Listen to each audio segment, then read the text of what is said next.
Right, hands up. Right. I'm not sure how many people are going to be tuning in to watch this today. So what happened was when I created the show, which I created well over an hour ago, as William will back me up on because I sent him the link for it about an hour ago. I created it and unfortunately made it private on YouTube for some reason. So normally when you create it, you make it public and it's scheduled and everybody knows when the show's going to start, etc., etc. So I made the show private. No idea why. Because I'm an update. Regular viewers who tune in will know that I'm an idiot. So apologies for making the show private and then realizing just as we're about to go live that the show is private. So hopefully we can at least get one or two people tuning into the show the day. I'm joined by William. William, we're almost talking to ourselves there. You know what's really funny is, as you've already said, anybody that actually knows you will know that this isn't anything totally out of the normal for you. This is just things that happen, you know. But yeah, we're here. If anybody out there is actually listening, fire some comments in. We can talk about basically anything you want to talk about, because I think we're kind of past what happened a couple of days ago. We're trying to move forward as much as possible. So let's see what the afternoon Rabble's going to unfurl this afternoon. Yes, absolutely. Remember and put a big capital Q before your comment if it is a question, so that I can kind of distinguish between just normal comments and questions. I am not starting to look like Russell Martin. Right? You slightly are. I mean, like the hair's getting longer, so, and then the beard's kind of starting to grow in again, so you're slightly, mate, to be honest with you. You probably see what you should do really quickly, see if you can put a picture comparison up next to your face, and then we can try and see how close it is. I mean, you must be able to do that, surely. Well, see, there's a few jokes that I could make right now, right? But I know that certain people who know me watch this, and I know that certain people who know my better half watch this. So the jokes and comparisons that I could also make, I'm not going to do that, Willie, because I do value my balls. I would definitely value those, given I'm pretty sure your missus could beat you. Oh, God. Oh, yeah. Oh, God, yeah. Absolutely. With one hand, with both hands tied behind her back, blindfolded, and legs tied together. Aye, she could still knock me out. Yes. See, this podcast seems to be taking a really strange turn now with the tying up thing there, so probably could move on really quickly. It really is. It really is. I think we better move on before I get myself into some trouble, because you know the Rangers Rabble, it doesn't like to get itself into any hot water.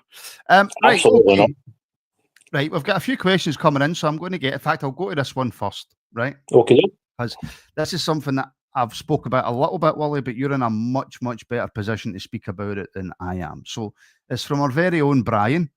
Was Willie surprised Robbie Fraser was allowed to leave given our left-back situation? Yeah, it was a little bit. I mean, especially the fact that we'd already told Ridvan that he was obviously available to go. It did sound like the Jefte one did kind of come out of left field a little bit in terms of maybe how quickly it happened. Because clearly he'd played the last handful of games, and I think that was mainly due to the fact that Aarons was really struggling at left back. I think most people could see that. And it's interesting, the last couple of times that Tav's come on, he's actually kind of moved over to left back. So maybe that little test in the water didn't work particularly well. But yeah, in terms of Robbie, I'm sad to see him go. I think that's the first thing I want to say. Robbie's a great lad from a great family. You've obviously met Robbie as well. We've obviously kind of spoke to him at games and stuff like that. Really nice kid. But I think the biggest thing when you look at it is, the fact we allowed basically all the left backs to almost disappear without actually really having anybody until Sunday night was a little bit crazy, in all honesty. Not something you expect us to allow to happen. And also within a few days, Robbie's away to Dunfermline, Jefte's away to Palmeiras, and the Ridvan saga continues, as it seems to do every summer, until such times as he ends up back at Besiktas in some shape or form. Probably, Wally. That's probably what's going to happen with Ridvan. I mean, Rangers would be better just probably paying for a flight for him and getting somebody to drive him right up to the Besiktas stadium and just get them to sign a contract. Because this has been going on even since he signed. I remember the summer we signed him, there was already talk later in that. I think it was like the January window, there was talk that he was going back to Besiktas then. So like it's been ongoing for like 3 years now, it feels like. But yeah, look, really sad to see Robbie go. Wish him all the best. I'm sure he'll do a really good job for Dunfermline in the Championship because he did an excellent job for Livingston to help them get promotion. So yeah, good luck to Robbie. We'll probably touch on that a little bit more later on in the Academy pod, but yeah, it did seem strange how quickly we seemed to kind of shut out all the left backs. Yeah. And then we ended up having to obviously sign a guy on loan and Sunday night. But fair play to Jaden, I think, as we said on yesterday's pod, that he had a really, really good performance overall for a guy that had barely been in the building a matter of days. 100%. And obviously, I mean, you know Robbie a lot better than me. I've spoke to Robbie a few times. We go on so much about the mentality of this squad, Willie, and about the characters within the squad. Whatever you think about Robbie Fraser, the player, whether you think he's good enough or whether you think he's not, the one thing he had in spades, Willie, was a proper good mentality and confidence. Yeah, and yet again, we've touched on this a number of times over the years on the podcast. For me, you can have the most football ability of any player in the squad, but you've still got to have the right mentality. You've got to have the right character. And I think that's something that a lot of young players are criticised for. I think a lot of people think that the younger generation now are a bit soft and maybe they can't take that like criticism. But the one thing Robbie's he's had many ups and downs as a young player. You know, he was a starting midfield player. And I have to say, a really good one at that. He was a really good midfield player, Robbie, at the younger age groups. But then for some reason, the club just seen him more as a left back. So they kind of, the last, whatever that would be, maybe the last 4 or 5 years or so, they decided to move him to left back. He kind of retrained over the summer. In terms of like trying to kind of work out what he required to be a good left back, whether it was the short bursts of speed, whether it was more athleticism, whether it was more physicality, depending on what it is that the coaches had asked for. And Robbie came in and just took to it straight away. And that's the one thing you'll say about Robbie. If somebody puts like a challenge in front of him, he'll get through it. He's just one of those kids. He's got that mentality, that kind of strength within him. Because sometimes when you're knocked down as a young player, it's not always easy to get back up because there'll be people keep telling you that maybe you're not good enough or that you're not strong enough or you're not tall enough or you're not going to be good enough to play for Rangers. See the amount of times that you have to knock that back and say, yeah, I'm good enough. So Robbie did it. He played for the Rangers first team and that's something that he can always have. Because not everybody can say they've ever done that, mate. And to me, that shows how strong mentally he was, that he fought through a bit of adversity to come through the other side of it and to actually make the first team. And the fact there was so many clubs looking to sign him as well, but he was really enticed by the project at Dunfermline, which people might not like to hear that because Neil Lennon's the manager there, but I think the reality at Dunfermline is they want to get promotion out of the Championship. Yep. And when you look at some of the signings they've made this summer, it sort of falls in line with with that strategy. And Robbie certainly adds some extra quality to that, position, whether it's as a left back or a left wing back, or even maybe further up the pitch at times. Yeah, it looks like he's building a half-decent team, Neil Lennon, at Dunfermline. He does. Right, Wally, we all know, and there's a reason why I'm going to go into a big explanation before I ask this question, right? Because I don't think this is going to go down well with most people. We all know about Alfie Conn, right? We all know about Mo Johnson. We all know about Kenny Miller, right? What do these three people have in common? They've played for both Rangers and Celtic, right? We all know the reaction. I mean, I don't know about the reaction to Alfie Conn because obviously that was a long, long time before I was born. The year that Mo Johnson signed for Rangers was the year that I was born. And I suppose, because I don't know if the Alfie Conn stuff was big. I know the Mo Johnson thing was big, and it probably still is to this day. The Kenny Miller thing seems to have been a wee bit I Not don't as think much. I don't think Hit was really ever the same. Right. I mean, I'm old enough. I'm old enough to remember the Boris Johnstone thing. I mean, Celtic had basically posted pictures of him holding the Celtic jersey that he was returning to sign for the club. So at that point, everybody just took it for granted that obviously the deal was done, the contract had been signed. Fast forward a little bit, he signed for Rangers. Now, I remember the absolute carnage of him signing for Rangers. I remember guys burning season tickets because they refused to go and watch Rangers.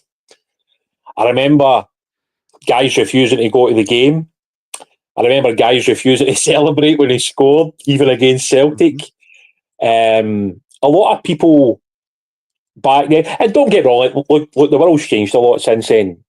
But very much back then, you were kind of battle hardened, and it was, we don't sign Maurice Johnston. Yeah.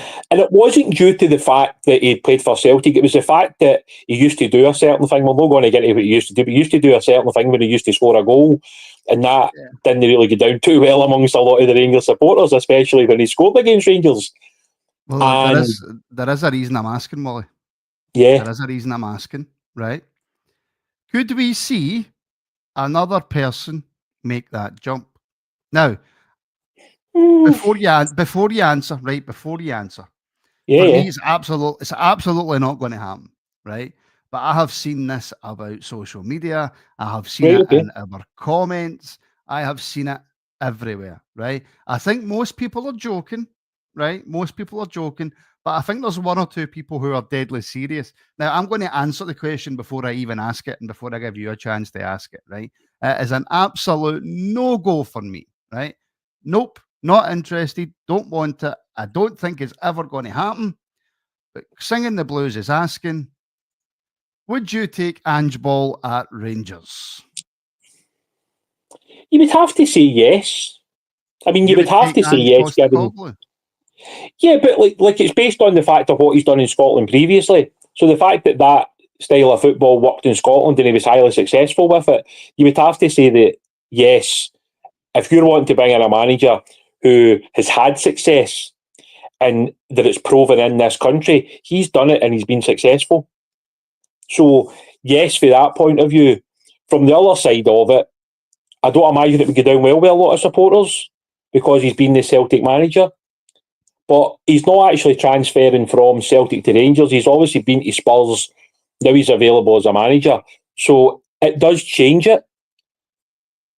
But I mean, who's to say, like, sort of yes or no? I would imagine Postecoglou would turn it down, right? Because I don't imagine he's going to want to cross the divide. He knows the hassle it would cause. He probably doesn't want any of the abuse or the excess stuff on top of his family time. So yeah, it's probably not going to happen. But in terms of what his style of football was and how well it worked, I think you would have to say that it was a big success, especially within Scotland. I don't think it worked quite as well in Europe. I think potentially maybe just a little bit too open at times, a bit like what we are right now in some ways, to be honest. But I think in terms of his football, in terms of the pace that they played it, the intensity, and obviously he kind of tapped into that Japanese market better than most because he knew these players. The Celtic have obviously carried that on since then with adding more players. Well, they've been the same quality as a Maeda or a Kyogo and a Hitati. You could argue maybe some of the other guys haven't been, and the same with the South Koreans as well. But look, there's no doubt this is a big if Russell Martin does go in the coming weeks or months, would he be somebody that Rangers would have interest in if he was willing to come to Rangers? Yes, I would imagine Rangers would have an interest. And why shouldn't they? I'm just of the opinion that if you've managed Rangers, you don't go and manage Celtic. If you've managed Celtic, you don't go manage Rangers. I don't think it's like that as much now, mate. Whether people accept that or not. But then again, it comes down to what you spoke about 5-10 minutes ago with Robbie. Some people wouldn't care about doing it. You know, like Stephen Presley obviously played for Rangers, then he signed for Celtic later in his career. That was Rangers. But by the way, can I just confirm? I think if you've managed Sheffield United, you shouldn't manage Sheffield Wednesday. You know, I think if you've managed Arsenal, you shouldn't manage Tottenham. That's just my opinion. Yeah. If it's your closest rivals, I'm not talking about anything else in the background, however. I'm just talking about Yeah. if it's your closest rivals, I don't think you should manage both teams. I don't think you should play for both teams either. I think it would be That's silly. just my own personal feeling. I think it would be silly to turn your nose up at somebody who's had success in this country. I think that's the one thing I would say. Possibly. Because, like, see, at the end of the day, like, without, like, sort of going on a 10-minute rant here about stuff, because that's not what we're here for. But, you know, we've tried to bring in people that were Rangers men, right? So we've brought in somebody like Giovanni, who played in the league, so he understood what it took, Giovanni, right? And he did an excellent job. He took us to, you know, a European final. It doesn't really get that much bigger than that as a Rangers supporter. However, the overall football in the league wasn't great. Yeah, we did manage to win the cup at the end of that season. We also made it into the Champions League as well, which was an unbelievable task, especially beating that PSV team. We brought in, obviously, Philippe Clement, who had been successful in Belgium. Obviously, it didn't work out as well in France when he was at Monaco. He came in, started off really well. We were a handful of games away from potentially being league champions in his first season, until we had that wee late kind of couple of games where we kind of lost points. The next season, it never really took off, did it? It never really got to the level that maybe the expectation was. We've obviously had Michael Beale, who obviously a lot of supporters did want because it had worked well under Gerrard. He was obviously the coach that a lot of people felt did a lot of the work behind the scenes, and Gerrard was the main face of that. Whether that's true or not, I don't know. So he's come in from Queen's Park Rangers. That didn't really work out well because it ended really badly, in all honesty. And the club have went down a different route now. Obviously, you've got new ownership. You know, you've obviously got Kevin Felwell there, kind of overseeing the football department. You've got Dan Purdy doing the scouting. There's obviously loads of other new people in the building. People will always be judged on success on the pitch. And that's always going to be football. I mean, I remember, yet again, when Advocat decided to step aside and became like a director of football, I think it was, and Alex McLeish came in. Now, the overriding thought at the time with Alex McLeish is, that's a hell of a come down from Dick Advocat.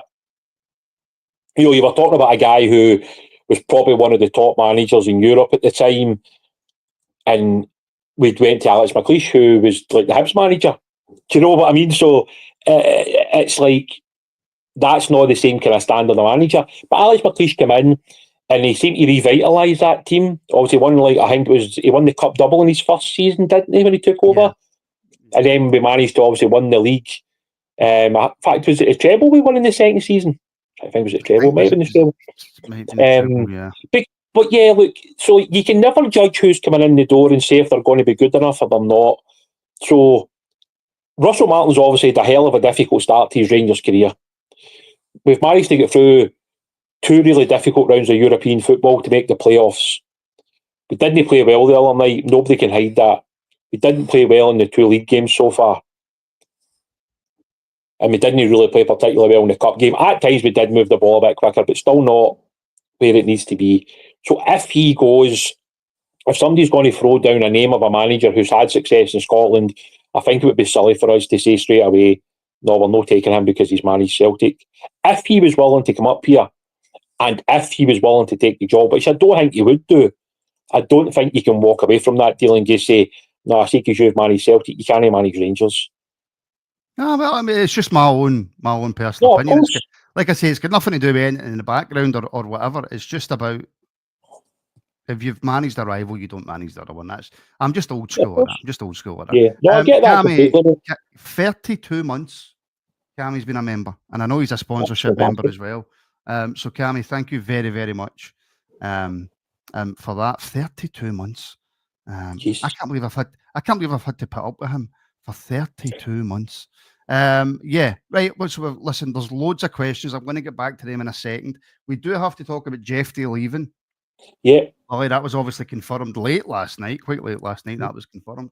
I think I was in bed sleeping, actually. Yeah, you probably, well, knowing you probably would have been. 6.5 million, Willie, for Jefte. I take it you're happy with that. I take it you're happy with that fee. Do you know what? I mean, you know me, right? I'm not a big analytics guy. I mean, you know, a bit kind of old school. I kind of view a player by watching him and judging him over a period of time. The analytics on Jefte suggest that he's going to be a good player in the future. Now, I've been told this by a few people who obviously understand that, like that side of football. I don't. So from my point of view, I've seen a lot of the things that Jefte couldn't do. Whereas you've got, I'm quite a positive guy, as you know, so like, I'm not trying to be negative about Jefte, but there was certainly like a frailty in his defensive work. I don't think he got forward and attacked the ball enough either as a fullback. So the club paid whatever it was it about £600,000 or £700,000? I think was roughly the fee that we paid for him, something like that. Round about that, aye. Yeah. So if we've managed to get somewhere in the region of £5.5 to £6.5 million for Jefte, and there's further add-ons and a sell-on in that deal.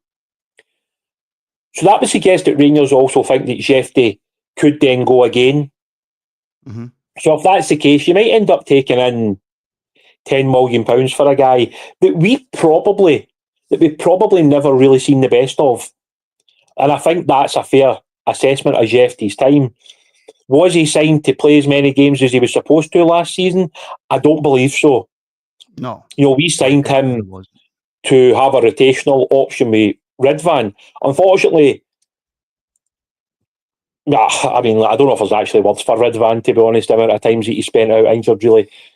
It's, when you think of the money we've got back for Jefte, that's the sort of business we thought we would have got for Ridvan when we signed him. Because we signed a young Turkish international who I think was like 20 or 21 at the time. He was an exciting talent. He was sought after. But then when you seen him rock up at Ibrox, we were a bit like, right, okay, this probably is going to be a struggle because he was quite small. He probably didn't cope with the physicality. He seemed to pick up a lot of niggles, which then turned into long-term injuries. I mean, if it wasn't for Jefte last season, it would have been a hell of a lot worse. I think that's one thing you can say. But yeah, in terms of the monetary side of it, it's too good a deal for the club to turn down, Martin. I mean, that's the simple answer to it, isn't it? We're basically making the best part of 10 times what we paid for him. And there's still potential add-ons into that deal and a potential sell-on if he kicks on. So yeah, I think it's a no-brainer from Rangers' point of view, and I don't really know if we'll turn down that sort of offer for maybe 3 or 4 other players who maybe haven't hit those heights yet either. Yeah, listen, all criticism for me is constructive, right? All criticism. And I'm happy for people to tell me if I'm rubbish at hosting. I tend to agree with them. If they think I'm good at hosting, thank you.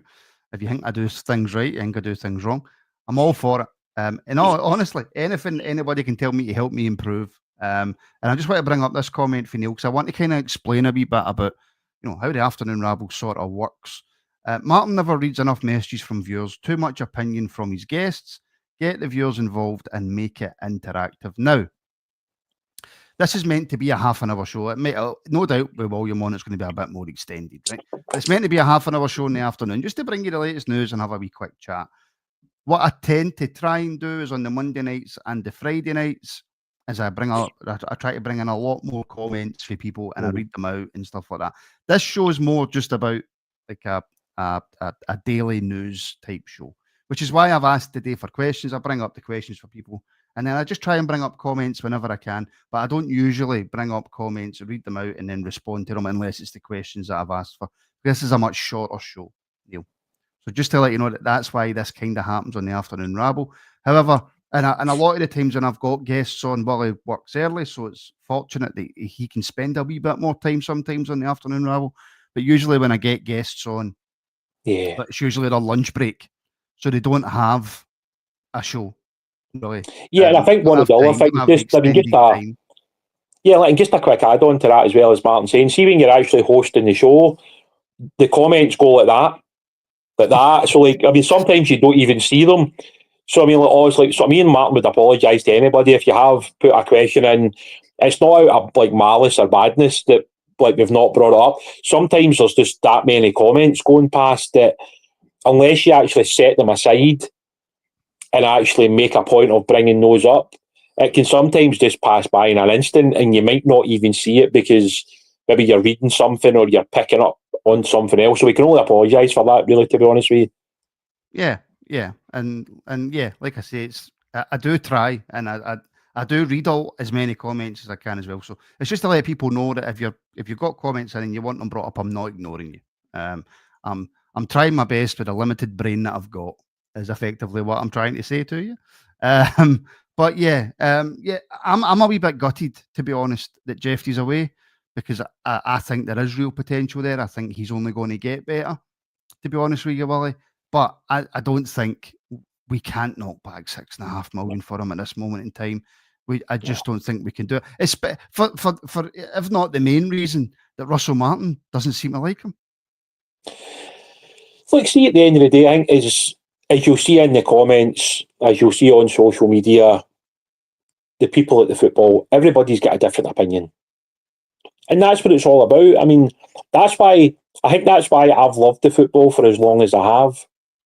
Because no matter what your opinion is, somebody's probably going to disagree with you. And that's absolutely fine.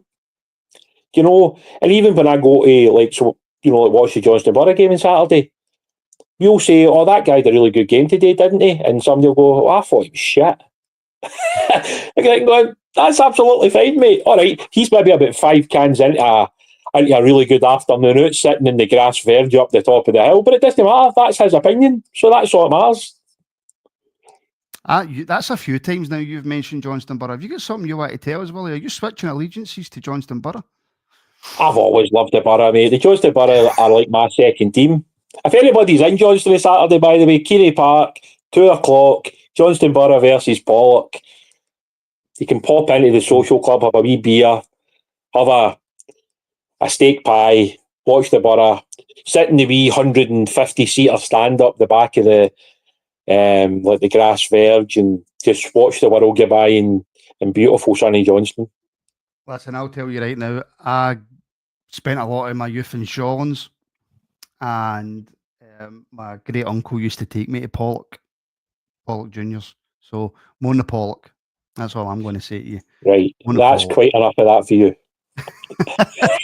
Right, we've got another question. It's actually a super chat in from our good friend in Australia.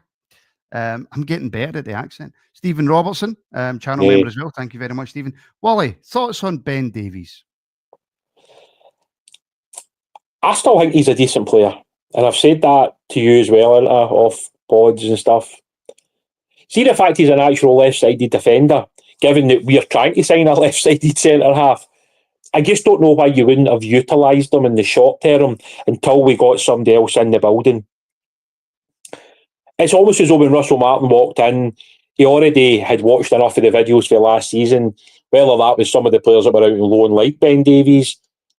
But he's then taken a liking to Kieran Dowell, who was out of the building for most of last season. So I know the manager can't come out and explain every single decision he's made, because no manager does that.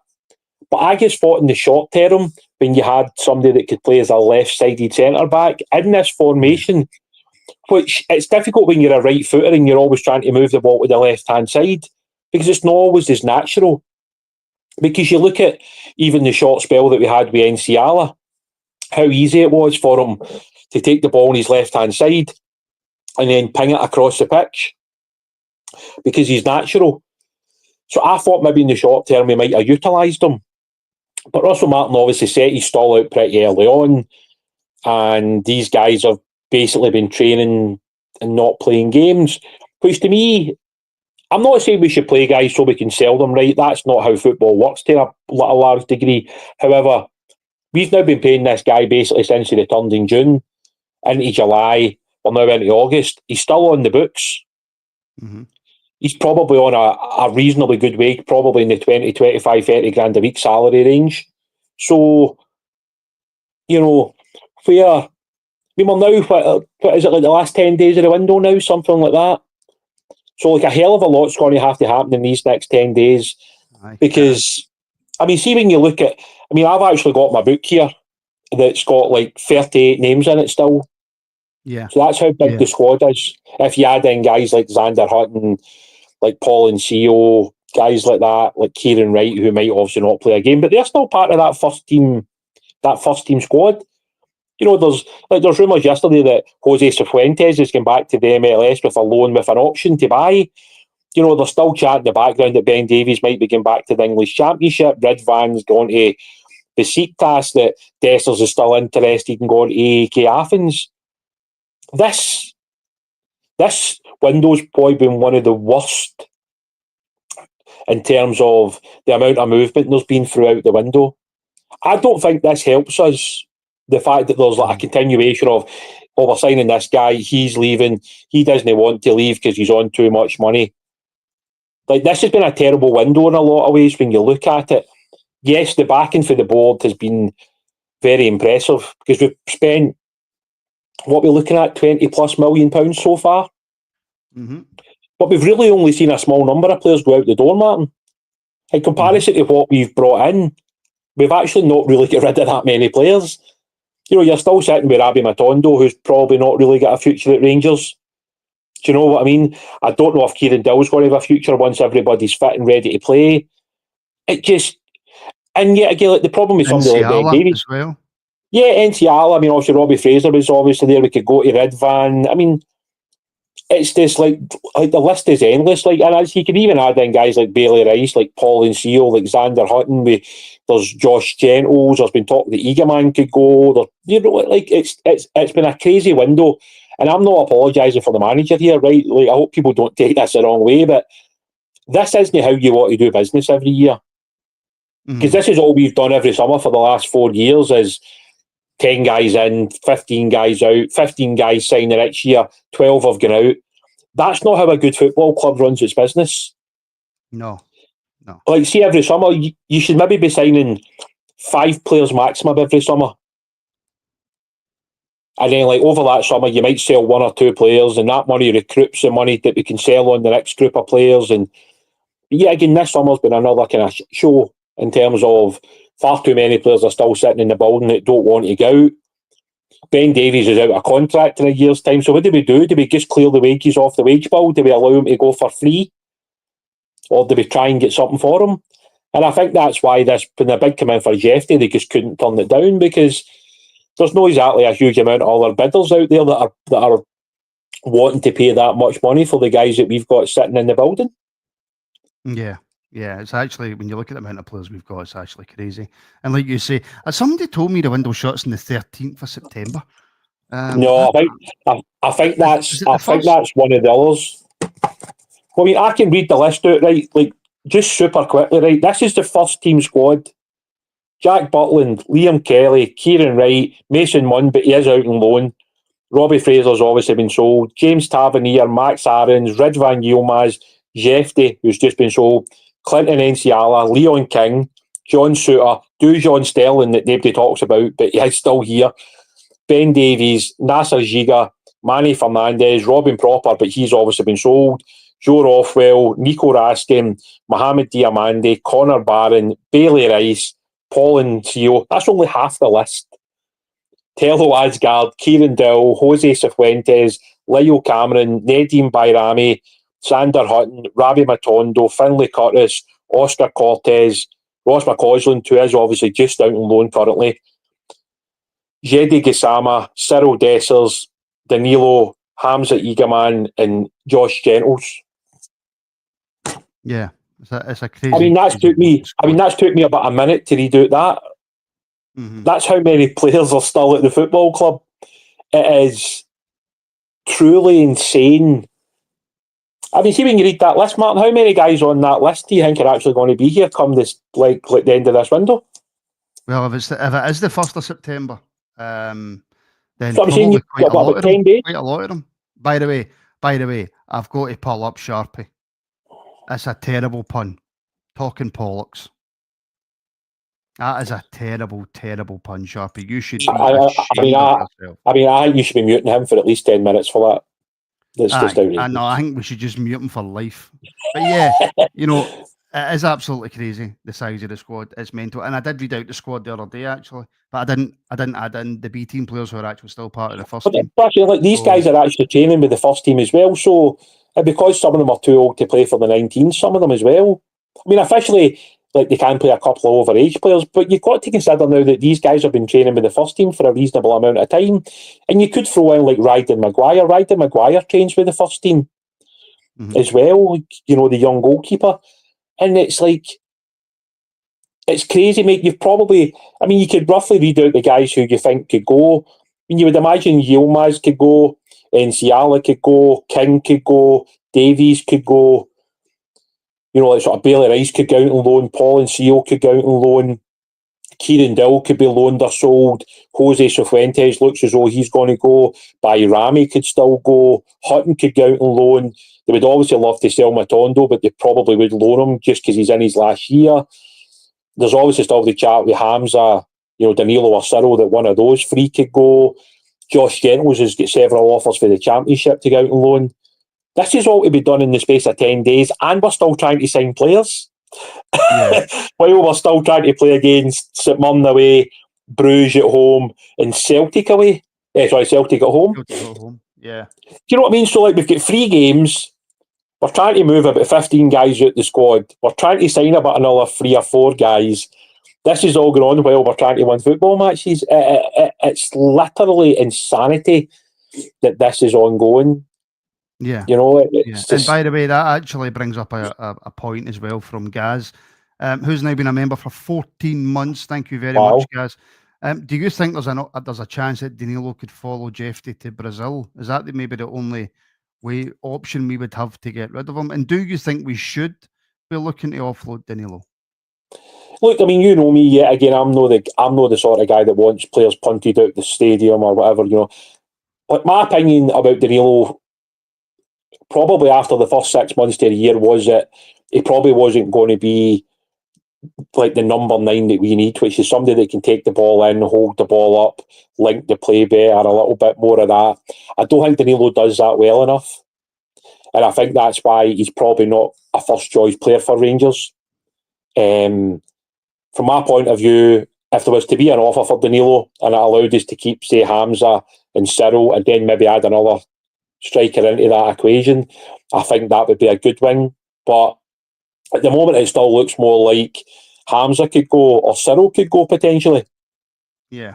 But it's trying to balance it up though, isn't it, mate? It's like Danilo's probably, because he's missed so much football, there's probably not going to be as many takers for Danilo, because he's obviously had a couple of really bad injuries since he's joined the club, and that's obviously not worked for him. I think he's a decent player. Did we overpay for him? Yeah, we probably did. Oh, Do you know what I mean? And that's not his fault.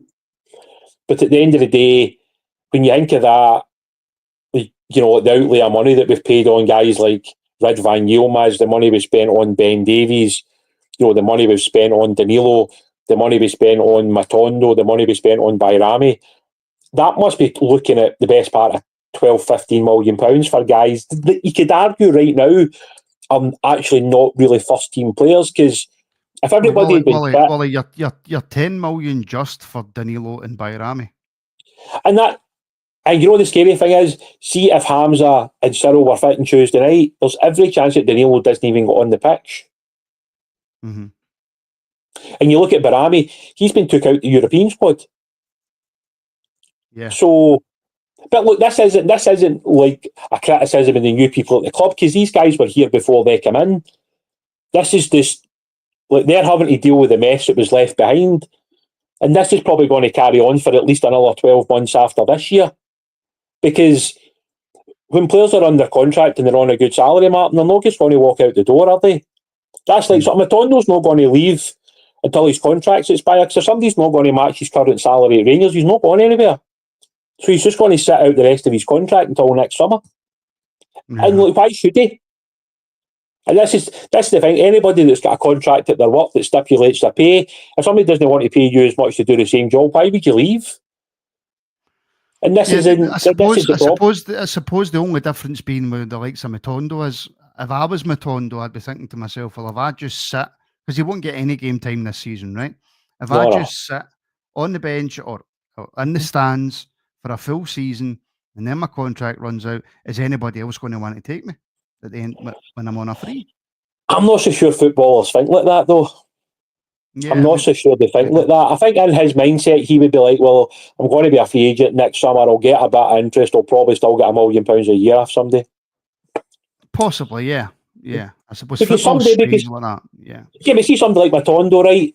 As I've said to you yet again on other things, like privately, every manager will look at Matondo and think they can get the best out of him. So they'll think, oh, if we can get Matondo up and running and he just runs direct at fullbacks and he gets the ball into the box and he gives us 8 or 10 goals, we've got him in a free transfer, great business. But the reality is, in his time at Rangers, he spent more of the time injured. The other times, he's not really looked like a player that's going to either do enough or create enough chances. He doesn't score enough goals. He's obviously already been out on loan to a team in Germany. They didn't want to take the option to buy him. He's now come back and he's been injured. You know what I mean? Again, he's in the last year of his deal. The club are obviously would like to move him on, but the fact he's not really properly trained, who's going to take a guy that's not been fit, that might take a month to get up to fitness should they sign him? It's not ideal. Really, all you can do is hope that, in 12 months' time, a lot of these guys are cleared off the books and that there's a lot more freedom to look at players and think, all right, so we can upgrade that young player for the academy. He can come in and train with the first team. We can now free up that space and that £1 million to get a new starting left back. Because I think it's clear that we're not going to continue to just keep spending. I think the main core of players that we've signed are the core of players that are going to play up until at least January. Do you know what I mean? Unless do you think with the size of squad that we've got, it's actually affecting the ability of young players, not only the ones who get brought up into the first team to train, but the ones that are maybe in the B team or the under 19s, sorry, or even in the under 17s for getting a chance? Or is that too much of an easy excuse to use? Because my thinking behind it is, if you've got a squad of 35, 36, and you're trying to keep as many of them happy as you possibly can, right? But you've also got players in there who know they aren't going to get any game time. Mm-hmm. Well, are you then going to add 3 or 4 players for the under 17s, under 19s into that when you've already got a bloated squad to train? Probably not. And that is that's a huge problem in reality, a massive problem. Because at the end of the day, even if you look at some of the young players that have been in training with the first team, right, it looks like Bailey Rice has picked up another injury, unfortunately, right? So he might miss a few weeks, which might stop him going out on loan, like straight away. Paul Seal probably needs to go out on loan because he needs to play, or he might leave permanently before the window closes because he needs to play week in, week out. Obviously, Josh Gentles isn't going to play that much for the first team, but he is still only like 17, 18.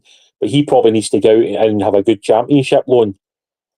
The same argument is there for Finlay Curtis. If Finlay's not going to get enough games in the first team, should he go out on loan? I think the answer to that is yes, but we can obviously get more into depth in that tonight on the Academy pod at 7. Yeah. But and you Xander Hutton sitting there. I mean, Xander didn't even make the squad against Alloa.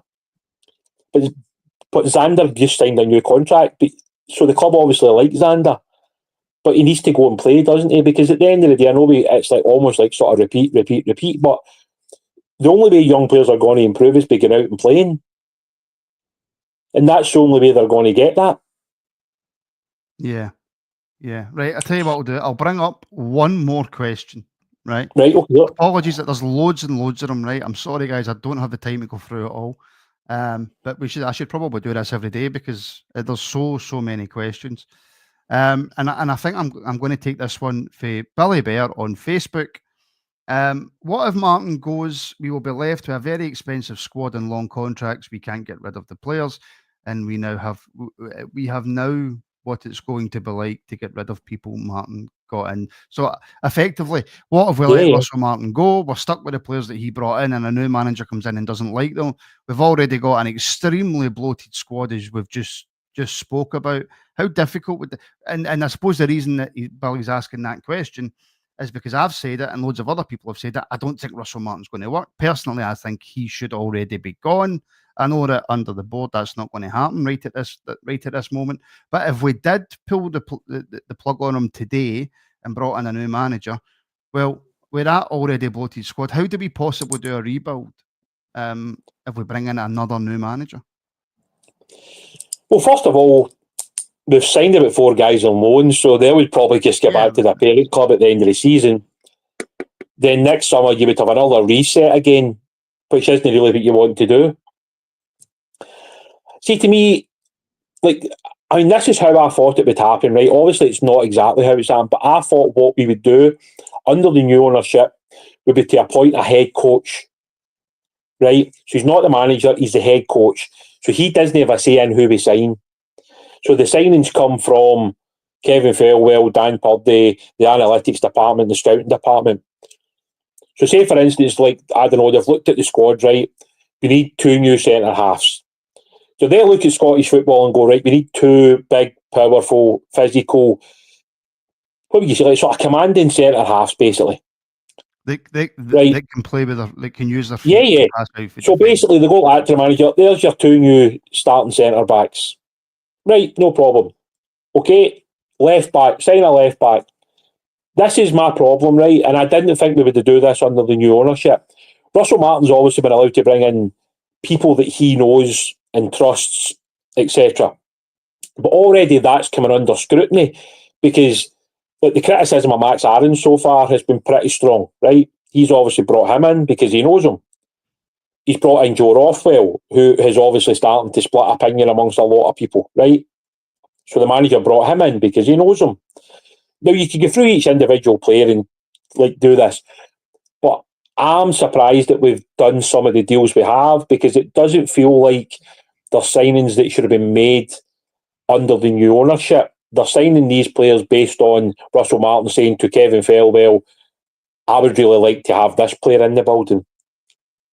But the problem with that, as has been made in the comments there, the new manager comes in and goes, well, I don't really like Max Aarons. I don't really think Nasser Giga is what I want. I don't really think that Joe Rothwell's got the engine to get up and down the pitch. I've looked at Tello Asgard. He doesn't really fit my style. So you then go into that same big bubble again, don't you? Where you restart and then next summer, he's away.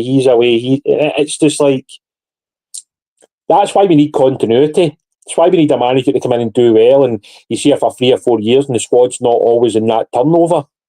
Yeah. Because that's what happens every time you bring in a new manager. You have this massive, massive turnover of players. But you don't just then keep a manager, though, Willie, if he's not doing well. So no, you don't. But I think it's a difficult situation. Right now, the new owners are probably sitting thinking, right, we'll give them a bit of time. Because at the end of the day, they went through this, what they considered to be a long process of appointing a manager. And it was a hell of a long process appointing a manager. So they put their neck on the line by appointing Russell Martin, right? We're now about 10, 12 weeks into it, roughly. And it's not started well. And the problem is, we've now got St Mirren away, which has always been a really tough game. We've got Bruges away, which is going to be extremely difficult. Celtic at Ibrox, well, that's obviously, that is what it is, basically. But then you've got Hibs and Hearts after that. Some of the toughest games we could have asked for in a row. If we were playing well and winning games, it would have been fine. Because you can accept like Bruges knocking you out the Champions League playoffs because Bruges are a good team. However, we're not playing well. And we've dropped points in our opening 2 league games. We weren't overly impressive against Alloa. We made so many mistakes in the Champions League qualifiers that we're probably lucky to be in the playoffs. And now we've got these massive 5 games coming up. So the pressure on him is incredible already. And the pressure's on Fairwell too because, he's the guy that obviously went to the board and said, and the new owners, they said, look, this is the guy I think is going to be good for Rangers. But then you get a section of the support have already decided enough's enough. Do you know what I mean? So how does the manager come back from that? How long do the owners stand by the manager? These are questions that I can't answer because I don't know. But I do believe that if we have a really poor run over these next 5 games, I don't think they can let it run any longer. And that's not something I want to say.